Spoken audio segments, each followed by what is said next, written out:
the truth. So Yes. that's how I feel about that. Well, I mean, that all makes sense. And Andy even said, like, on his radio show where he said, he like, I don't like this Michigas with like the bloggers and leak screeners and spoil. He's like, I don't like it. And he's like, we are going to take our time and we're going to figure this out.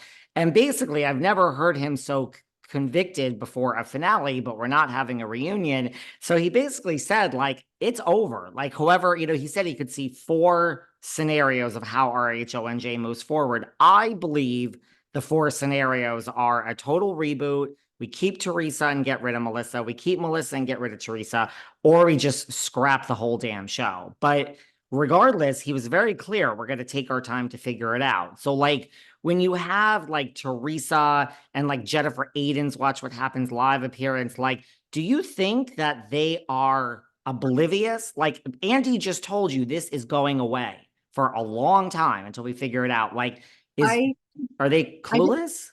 I think it's ironic that one chose to outright lie to him and say, prove it. She denied any involvement and told her boss to his face. Okay. Andy's a smart man. To tell him, who is well aware of what's going on, prove it. She knows because her lawyer has been involved behind the scenes. The network has made these people aware of what receipts they've seen. She knows that he knows what her game was. They got her card, they got her number. Andy is aware. So for her to tell him in front of an audience and in front on national television in front of everybody, prove it. That was I don't know why she would want to burn that bridge or do that to her own boss, but that showed him this lady doesn't respect me. But anyway, why she would deny it knowing her boss knew the truth is crazy to me. And then Jennifer didn't deny it. She admitted it, but then turned blame onto the bloggers. And that was crazy too, because how are you going to say, don't talk to the bloggers? I'm afraid for the bloggers not to like me. She only talked to the bloggers because she knew we liked her. She knew we were fans of her. She saw, our appreciation posts. She saw what we were doing. We were fangirling her. And for her to take that relationship from a fan, relationship, and she was the one to turn it into something else, to where now she's using her fans to weaponize them against her castmates for a show. Like, it's crazy to me that she used that excuse. And at one point in his career, Andy himself was a little blogger. So he was out there blogging and doing things. So, I'm glad that he said on radio, Andy, he loves us. And I do tell this to people all the time. Us bloggers, keep those lights on for them. We are the reason their worlds are turning. We cause the trends. We look at some of our tweets and videos end up on reality websites, TMZ, Us Weekly, People Magazine. Like, we keep it trending. We're like a little machine, like a PR machine for them for free. So it's just crazy for them to turn us into the problem when it was them. Because guess what? David's not on Real Housewives of New Jersey. Gabriela is not on that show. Anything that we ever said or did over here behind the scenes, good or bad for them or just on our own, isn't for our own benefit. We're not making hundreds of thousands of dollars. These girls are. They weaponized fans. And if you think about it, that's a form of an abuse. That could be a form of abuse if you think about it. I think so. I mean, You have right. somebody who adores you, and you make them, you're over. I mean, I take responsibility for my part in it, but they took advantage of people who looked up to them to do dirty work for them, and that's sick. That's sick. I mean, Andy seemed totally annoyed with Jennifer. I didn't understand her point. Like, he basically almost said, like, what's wrong with being a fan? Like, thank God we have fans. Like, that's why you're sitting here. He seemed totally annoyed with her. What about the fact that Teresa did say that, prove it, prove it, prove it? She denied it. But, like, what is this that she's still leaking stuff to bloggers? This whole thing with John Fuda that you just were discussing, like, online? Yes.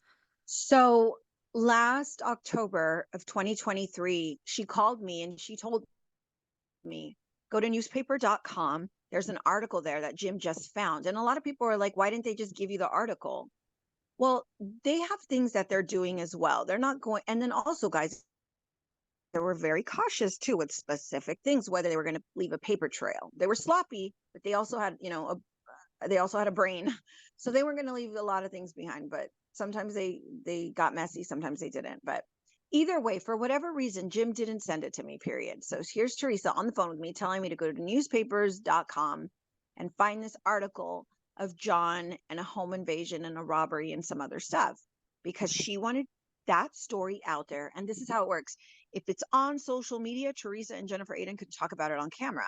And then it won't look like suspect that they're talking about something, because if they're talking about something that's not out in the press or on social media, then it's weird, because it just shows that they're outright planting the narrative. But if it's on social media, then it looks organic, like, oh, hey, we were just on our phone and we saw this, so now let's talk about it. Anyway, Teresa wanted this specific article from 2008 that Jim Leonard found on newspapers.com.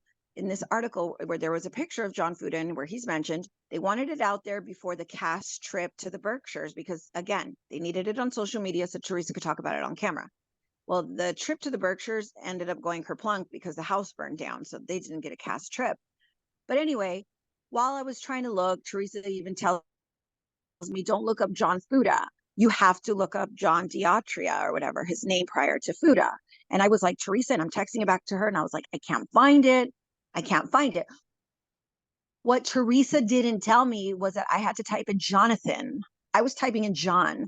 Anyways, so I think maybe that's why I couldn't find it. But either way, I couldn't find it. She was on the phone with Jim, and he was just like, forget it. We're just going to use it at reunion. And so then comes season 14, and Teresa's doing press, and she told several people, oh, well, good thing we're not having when she found out they were not having a reunion. She's like, good thing we're not having a reunion, because I was going to take an envelope and I was going to pull something out of that envelope. And she was referencing that home invasion article from 2008 with John Fuda. So the tea I have for the watch party that was just filmed this past Monday at Rails on the 15th, Teresa tries to pull the article, and production, I hear, shut it down. Production was not having it, probably because of all the shit going on already with John Fuda and Teresa planning narratives. They shut it down. It didn't go according to plan. So what happened on the Twitter timeline with a specific Twitter account that works with the camp? They post the article. And so I don't think they were banking on me having that little Twitter back and that little text message with Teresa where I'm showing her and I'm telling her, Teresa, I can't find it. I even typed in the other last name. So anyway, long story short, we discussed this old article to damage John Fuda, how we wanted it on social media to use against him. We were told, scrap the idea. We're using it for reunion. She tried to use it at the makeshift watch party reunion this past week. It didn't go according to plan. So what did they do?